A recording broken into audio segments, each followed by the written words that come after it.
નમસ્કાર દર્શક મિત્રો, મોરબી સહયોગ ન્યૂઝમાં આપનું હાર્દિક સ્વાગત છે અને હું છું યોગેશ રંગપડિયા। મોરબીમાં છેલ્લા ઘણા દિવસથી ખેડૂત આંદોલન ચાલી રહ્યા છે અને ખેડૂતો જે પોતાના ખેતરની અંદર મહાકાય પ્રાઇવેટ કંપનીઓના જે વીજ પોલ આવી રહ્યા છે, જે વીજ કંપનીઓના ટાવર આવી રહ્યા છે, તેનો વિરોધ કરી રહ્યા છે। વિરોધ વીજ ટાવરનો નથી, પરંતુ એ ટાવર નાખવા માટે જે પ્રકારે કોઈ પણ પરવાનગી કે કોઈ પણ યોગ્ય પૂરું વળતર આપ્યા વગર કોઈ પણ કંપની કોઈ પણ ખેડૂતના ખેતરમાં ઘૂસી જાય અને જે બળજબરીપૂર્વક કામગીરી કરે છે તેનો ખેડૂતો વિરોધ કરે છે। કામ નથી કરવા દેવું એવું પણ નથી, પરંતુ તેમની જે શરતો છે એ શરતોના આધીન વીજ કંપનીઓ કામ કરે તેવી માંગ સાથે જેતપર હોય કે સુરેન્દ્રનગરનો કોંઢ હોય કે હળવદ હોય કે માળિયા હોય, તમામ જગ્યાએ ખેડૂતો નારાજગી વ્યક્ત કરી રહ્યા છે અને આંદોલન કરી રહ્યા છે। ત્યારે આ આંદોલનની અંદર જ્યારે ખેડૂતના ખેતરની અંદર સૌ પ્રથમ જ્યારે આ બબાલ ચાલુ થઈ ખેડૂતોને અને પોલીસ કર્મચારીઓને, કેમ કે વીજ કંપની કામ કરતી હતી પણ વીજ કંપનીના માણસો 2-4 હતા, એથી વધુ પોલીસ હતી અને આ બધી બબાલ વચ્ચે અમે ત્યાં કવરેજ કરતા હતા। સૌપ્રથમ ખેડૂતના ખેતરની અંદર જે માથાકૂટ ચાલુ થઈ ત્યારે પણ આપણે એ માથાકૂટના આપણે તાજના સાક્ષી છીએ। આવા જ એક વ્યક્તિ જ્યાં ખેડૂતના ખેતરમાં ટાવર આવે છે, જ્યાં વીજ કંપનીઓ દાદાગીરી કરતી હતી, ત્યારે આ જ વીજ કંપનીઓના સામે ખેતરથી લઈ અને અનશન સુધી અને અનશનથી લઈ અને અત્યારે જે સરદાર સેનાનું નિર્માણ કર્યું છે અને 2 દિવસ પહેલાં તેમને પણ ત્યાં આંદોલન કર્યું છે રવાપર ચોકડી નજીક। ત્યારે આવા જ આંદોલનકારી ખેડૂત આગેવાન કે નિલેશભાઈ હેરવડિયા કે જે પાટીદાર અનામતનું આંદોલન હતું ત્યારે પણ ખૂબ સક્રિય હતા અને છેલ્લે જે જીદ છે કે 10% ઈબીલીસ મેળવીને લીધું। ત્યારે હવે નિલેશભાઈ આપણી સાથે અત્યારે ફરી એક વખત જોડાયા છે। નિલેશભાઈ, સૌપ્રથમ તમારું સ્વાગત છે। નમસ્કાર। આંદોલનમાં સતત ગુજરાતમાં એક પેટર્ન બની ગઈ કે ન્યાય મળે નહીં અને આંદોલન કરવો પડે। અત્યારે જે આંદોલન ચાલી રહ્યું છે તેમાં તમે પહેલા દિવસથી અત્યાર સુધી સક્રિય છો, આંદોલનને કઈ રીતે જુઓ છો? આંદોલન 2 પ્રકારથી થાય છે। કોઈ પણ પ્રકારનું સરકાર સામે, સરકાર કોઈ પણ હોય, પણ જ્યારે પ્રજાની માગણીઓ હોય છે એના આંદોલન 2 પ્રકારના હોય છે। એક અહિંસાવાદી અને એક સરકારને અસરકારક આંદોલન હોય છે। એક અહિંસાવાદી હોય છે કે જેની અંદર ગાંધી ચિંતા રસ્તે અનશનનો ત્યાગ કરી ભૂખ્યા બેસવું અને પ્રોટેક્ટ કરવું। એ આંદોલન એવું હોય છે કે જેમાં સરકારને, સલ્તનતને કે જે તમારી માગણીઓ છે એ તમારે પોતાને પીડા સહન કરવાની હોય, દર્દ સહન કરવાનું હોય અને માગણીઓ મૂકવાની હોય। તો એ સરકારને દયા આવે, સંવેદના થાય અને તમારી માગણીઓને ધ્યાને લઈ અને એની સાથે સમાધાનનો રસ્તો થાય। આ વાત થઈ અહિંસાવાદી આંદોલન। બીજું આંદોલન હોય છે અસરકારક આંદોલન। હિંસાવાદી નહીં, હું હિંસાવાદીમાં માનતો નથી। અસરકારક આંદોલન, જે અસરકારક કોને કહેવાય? આજે સરકાર છે, સરકાર બેઠી છે, સરકાર મેનેજમેન્ટ કરે છે, સરકાર પ્રજાથી ચૂંટાયેલી છે લોકતંત્રની અંદર, તો એ સરકારને પ્રજાના પ્રશ્નોને વાચા આપીને એનું સોલ્યુશન કરવાનું હોય છે। તો એ આંદોલન એવું હોવું જોઈએ કે એ આંદોલનનો કોઈ પણ કાર્યક્રમ સરકારને અસરકારક હોવો જોઈએ। જે આજે ગુજરાતની અંદર આંદોલનો ચાલી રહ્યા છે કે ભાઈ માંડવા ફોડો, રામધૂન કરો, ગરબા ગાઓ વગેરે વગેરે સાંસ્કૃતિક કાર્યક્રમો કરો, તો એ આંદોલનથી સરકારને કાંઈ ફરક નથી પડતો। તમે 1 મહિનો ચલાવો, 3 મહિના ચલાવો કે 6 મહિના ચલાવો, કારણ કે સરકારને કોઈ તકલીફ નથી। તમારા ખર્ચે તમે માંડવા ફોડો છો, તમારા ખર્ચે તમે સાંસ્કૃતિક કાર્યક્રમો કરો છો, સાંસ્કૃતિક કાર્યક્રમમાં ગાવા વગાડવા વાળા ઓર્કેસ્ટ્રા વગેરે એનું પણ તમે પે કરો છો। કિસાનો એક ભેગા થઈએ છે તો એનો જમવાનો ખર્ચો પણ તમે પોતે ભોગવો છો। તો એમાં સરકારને કાંઈ અસર થતી નથી। તો મારી દ્રષ્ટિએ આંદોલનના તમામ કાર્યક્રમ એવા હોવા જોઈએ કે જે સરકારને અસર કરતા હોય।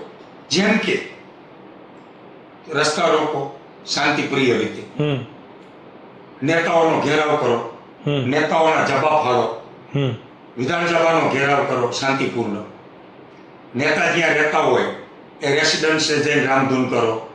કહેવાનો મારો મતલબ એ છે કે તમે જેને મત આપી અને વિધાનસભામાં તમારા પ્રશ્નો હલ કરવા માટે મોકલ્યા છે, અથવા તો મ્યુનિસિપલ કોર્પોરેશનમાં, જિલ્લા પંચાયતમાં, તાલુકા પંચાયતમાં કે નગરપાલિકામાં, તમે પસંદગીનો તમારો રાજનેતા ચૂંટ્યો છે, તમે એને મત આપ્યા છે, તો એ તમારા પ્રશ્નો સોલ્વ કરવા માટે તમે એને નેતા બનાવ્યો છે. તો એ નેતા પાસે પ્રજાની અપેક્ષા હોય. હવે એ નેતા જે હાથ ઊંચા કરી દે છે તો એનો કાન પકડવાની પણ પ્રજામાં તાકાત હોવી જોઈએ. કાન પકડી અને યોગ્ય રસ્તા ઉપર લાવી અને પોતાની ડિમાન્ડો પ્રેઝન્ટેશન કરી અને કામ ન કરતા હોય તો કરાવવાની પણ તાકાત હોવી જોઈએ. આનું નામ છે લોકતંત્ર. જ્યારે ગાંધીજીએ કીધેલું છે કે જ્યારે તમને પ્રેમથી, શાંતિથી ન્યાય ના મળે ત્યારે પ્રજાતંત્રમાં અધિકાર આપેલો છે કે રોડ ઉપર ઉતરી અને તમે કોઈ પણ સરકાર કે સલ્તનતનો શાંતિપૂર્ણ રીતે તમે વિરોધ કરી શકો છો. તો આવું ડોક્ટર બાબા સાહેબ આંબેડકરે પણ તમને સંવિધાનમાં હક આપેલો છે કે કોઈ પણ વ્યક્તિ કે કોઈ પણ નાગરિક કોઈ પણ સરકારનો, કોઈ પણ ચૂંટાયેલા પદાધિકારીનો પોતે વિરોધ કરી શકે છે, એ એનો અબાધિત અધિકાર છે. પરંતુ આજે તમે દિલ્હીમાં કાલે જોયું જંતર મંતરમાં જે વિદ્યાર્થીઓની ડિમાન્ડ હતી ધર્મેન્દ્ર પ્રધાનના રાજીનામાની, તો કાલે પ્રોટેસ્ટ કરતા હતા શાંતિથી વિદ્યાર્થીઓ. એમાં ડોક્ટરો હતા, રાજનૈતિક આગેવાનો પણ હતા, શાંતિપ્રિય આંદોલન ચાલતું હતું, સંસદનો ઘેરાવ ચાલતો હતો. એનો અબાધિત અધિકાર છે. તો ક્યાંક ને ક્યાંક તાનાશાહી સરકાર દ્વારા એનો પર લાઠીચાર્જ કરવામાં આવ્યો, અશ્રુ ગેસ છોડવામાં આવ્યા.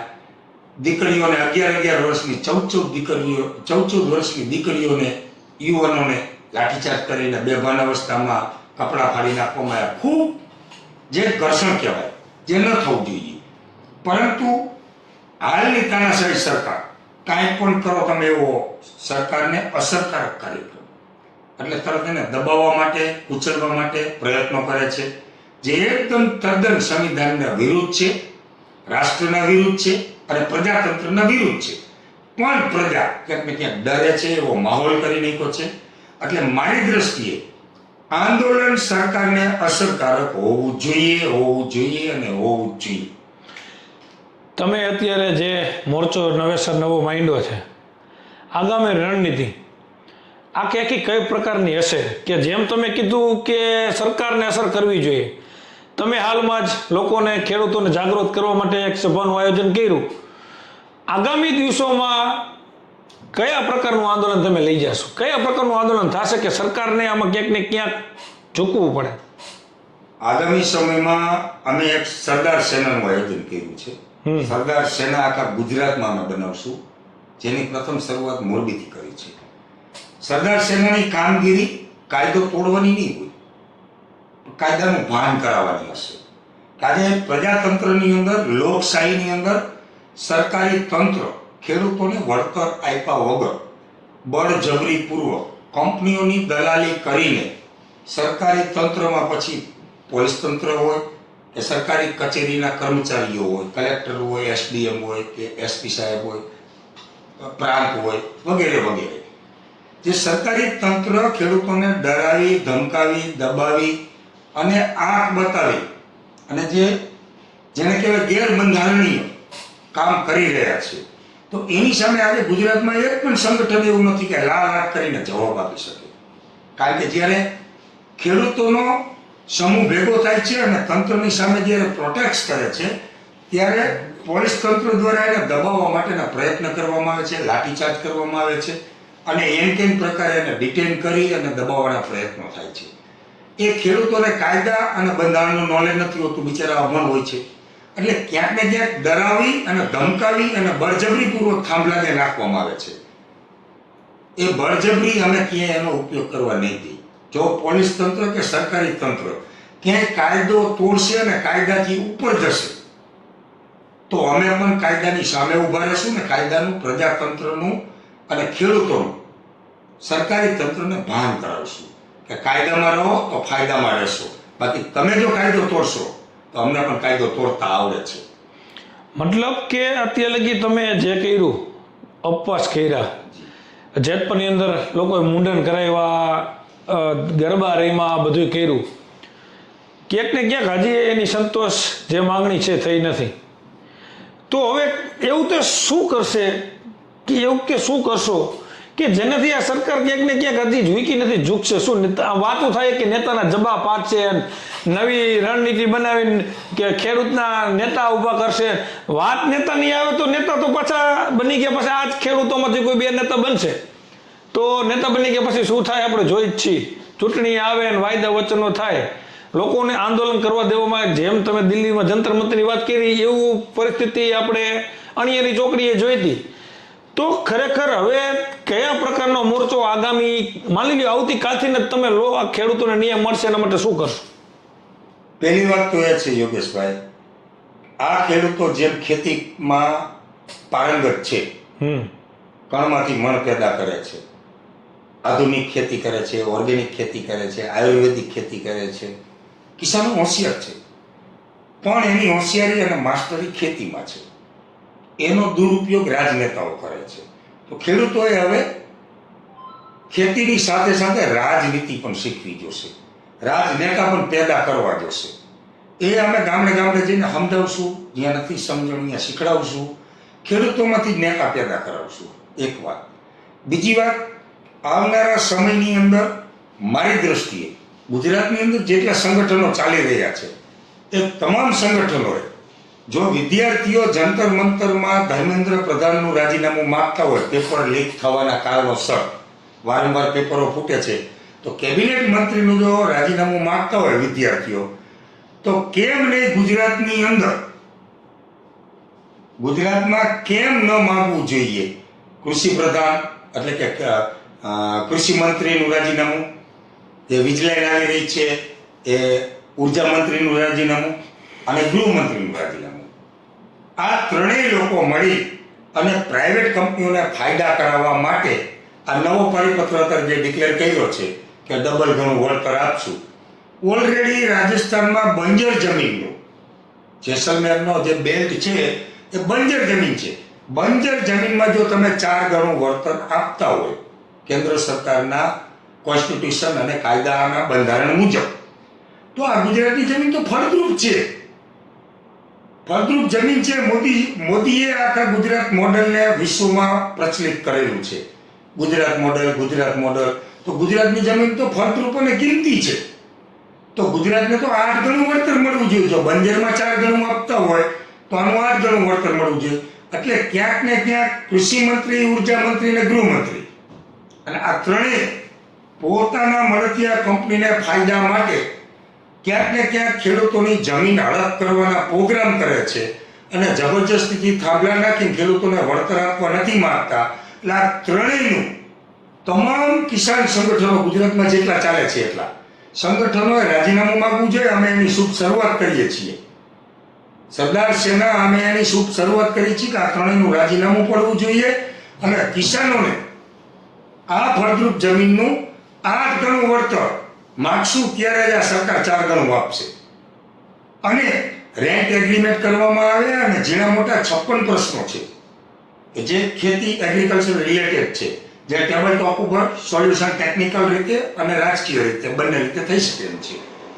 પણ જ્યાં સુધી આ રાજનેતાઓને ખબર ના પડે તમારી યુનિટીની તાકાતની અને આક્રમકતાની, ત્યાં સુધી મારી દ્રષ્ટિએ આંદોલન ગાંધીજીના રસ્તે જે ચાલી રહ્યું છે, કારણ કે આજે સત્તામાં દયા, લાગણી, પ્રેમ અને પ્રજાતંત્ર માટેનો સ્નેહ મને ક્યાંય દેખાતો નથી. કાલે મેં દિલ્હીમાં જોયો, પ્રેમના ઉભરા, સહાનુભૂતિ, ડબલ એન્જિનની સરકારે ડબલ બાજુથી માર્યા. તો આ ગુંડાઓ છે, આ ચોર કંપની છે.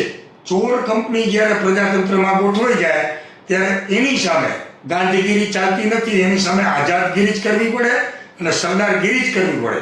તો આ ત્રણેય નેતાઓનું હું એથેન્ટિક સરદાર સેનાના એક જવાબદાર આગેવાન તરીકે હું રાજીનામું માંગુ છું અને હું પ્રાર્થના કરું છું કે ગુજરાતમાં જેટલા સંગઠનો ચાલી રહ્યા છે એ તમામ સંગઠનો આ ત્રણેય નેતાઓનું, ઉર્જા મંત્રી, કૃષિ મંત્રી અને ગૃહમંત્રીનું તમે રાજીનામું માંગો અને તમે ચૂંટીને જે નેતાને મોકલ્યા છે એ તમામ નેતાઓને અલ્ટિમેટમ આપો કે ટૂંક સમયમાં ખેડૂતોને ન્યાય નહીં આપવામાં આવે તો બધાના રોડે જવાબ ફાળવામાં આવશે.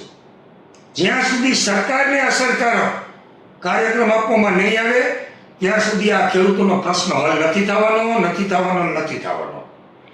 તો આ હતા નિલેશભાઈ.